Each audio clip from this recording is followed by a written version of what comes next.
Nous avons chacun notre propre perception de la réalité. Il suffit parfois de faire un pas de côté pour faire évoluer le regard que nous portons sur nous-mêmes, sur les autres et sur le monde. C'est ce qui m'a conduit à créer le podcast Il y avait une fois. Je suis Sophie et je partage avec vous mes découvertes et mes rencontres pour mieux vous connaître, mieux vous comprendre et questionner votre point de vue. Si ces thématiques vous intéressent, je vous invite à vous abonner sur votre plateforme préférée. Bonjour à toutes et à tous. Alors avant tout, un immense merci pour votre fidélité.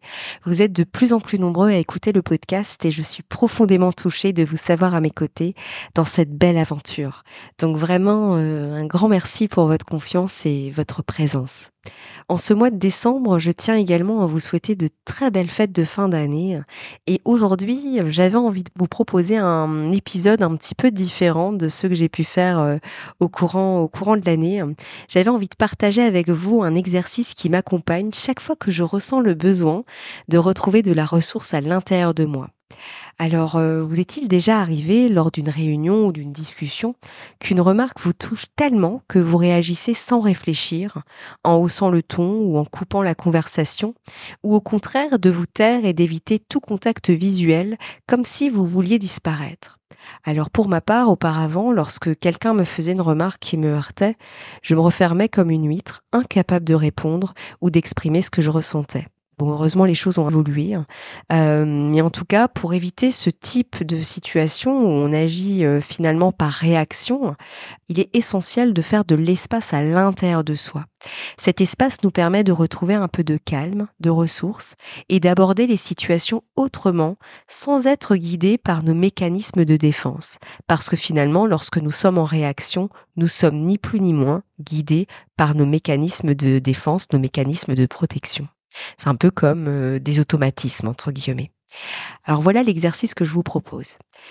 Choisissez un objet qui vous apporte du réconfort ou que vous associez à une sensation agréable.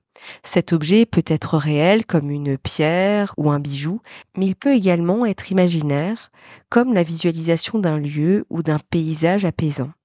Personnellement, il s'agit d'une couverture douillette. Quand je la visualise, je ressens immédiatement cette sensation d'apaisement et de bien-être. Et donc, à chaque fois que vous vous sentez touché par une situation difficile, prenez un moment pour toucher ou visualiser cet objet et ressentir le plaisir qu'il vous procure. Le cerveau, comme vous le savez peut-être, ne fait pas de différence entre ce qui est réel et ce que nous visualisons. Il suffit de quelques instants pour que l'effet apaisant se manifeste réellement en nous.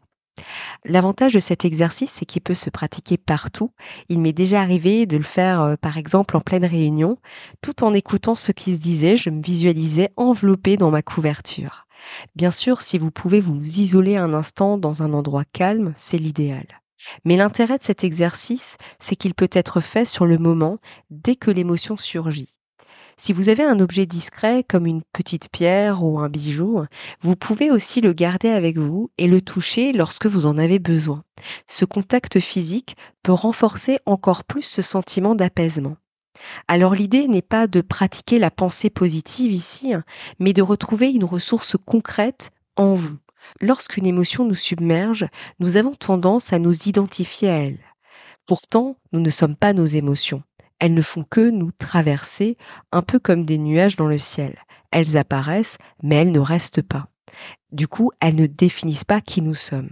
Et ça, c'est vraiment important de le garder en tête, parce que c'est vrai que lorsque nous sommes submergés ou emportés par nos émotions, nous devenons en quelque sorte notre émotion. Et justement, il est nécessaire de trouver la bonne distance par rapport aux émotions qui nous traversent.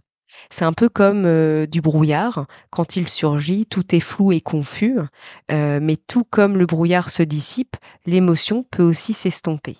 Et c'est justement en prenant ce moment pour vous connecter à un objet rassurant ou à une visualisation apaisante, vous créez de l'espace.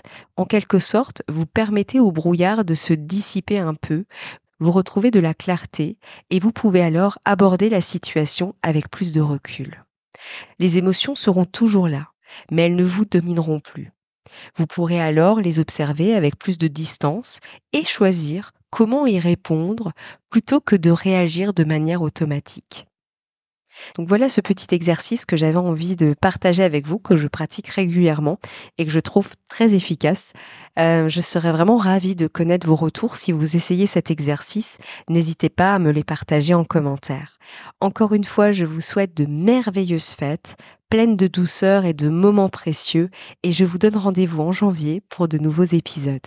À très bientôt. Si vous avez aimé cet épisode, n'hésitez pas à lui laisser 5 étoiles sur Apple Podcast ou un pouce sur YouTube. Et surtout, abonnez-vous sur votre plateforme d'écoute préférée pour ne manquer aucun épisode. Je vous souhaite une très belle journée ou une très belle soirée et vous donne rendez-vous dans 2 semaines. À bientôt!